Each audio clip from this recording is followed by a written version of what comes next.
почитувана министерка за труд и социјална политика Јована Тренчевска, почитувана подпредседателка на партија на Европски социјалисти Радмила Шекеринска и поранешен председател на Социјалдемократскиот сојуз на Македонија, почитувана Даша Шашич-Шиловиќ од мрежата на Централна и Источна Европа за родови прашања, пратенички, активистки за родова еднаквост.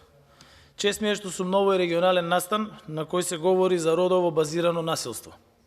За родово базирано насилство говориме низ цела година, говориме што правиме и што ќе правиме за време на 16 дена активизам против родово насилство секој ноември. Говориме секој пат кога ќе прочитаме полициски билтен или новинарски надпис. Говориме секогаш кога ќе чуеме дека тоа се случило на некој нам близок.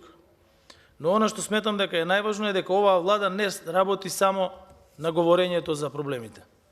Иако токму тоа говорење е најважно за подигнување на свеста и надминување на состојбите во кои се табуизира насилството врз жените и девојчињата, јас како прв во извршната власт, заедно со мојата влада имам одговорност да направам што е можно повеќе системски измени во насока на спречување на насилството.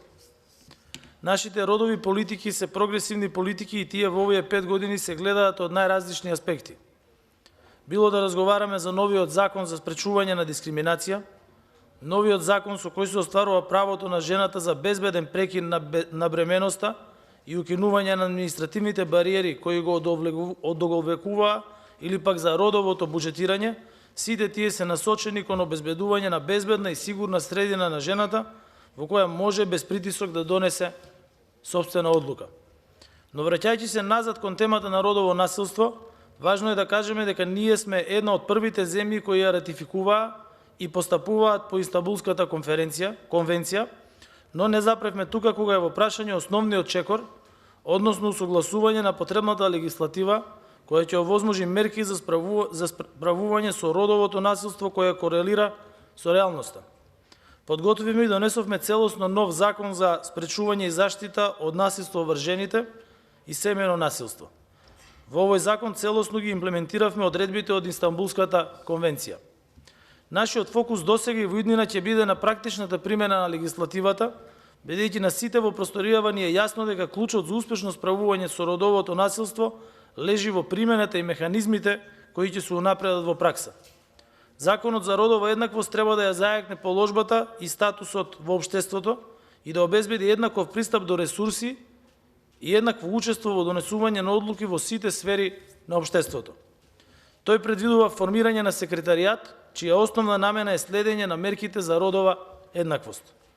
Случаите како јавна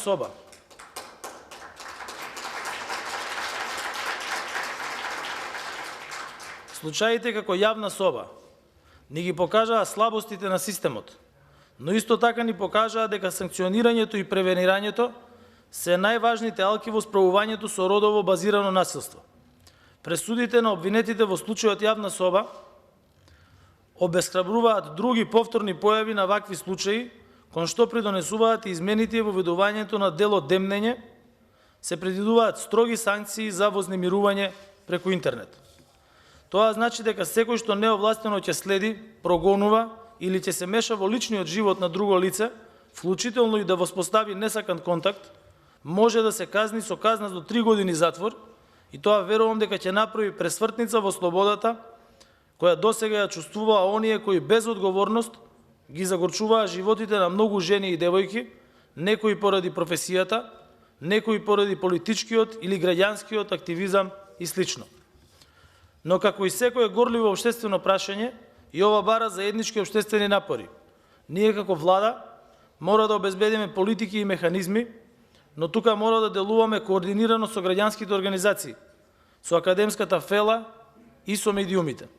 На овој фронт мора да се здружиме затоа што без едукација и образование, подигнување на свест и новите алатки за заедничко дејствување нема да има резултат.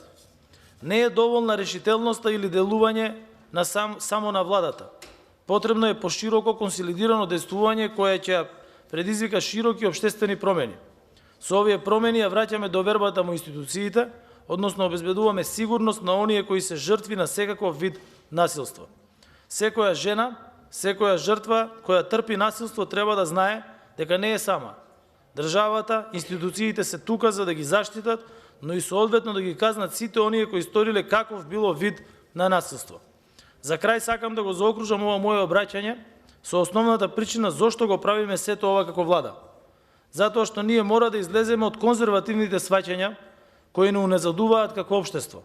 Затоа што е редно да се едначиме со економски успешните земји, кои и статистички и научно се економски силни затоа што имаат обезбедено општества, кои се родово еднакви и кои создаваат економски независни жени. И за да ја постигнеме таа цел, го очекуваме партнерството на сите прогресивни сили. Ви благодарам.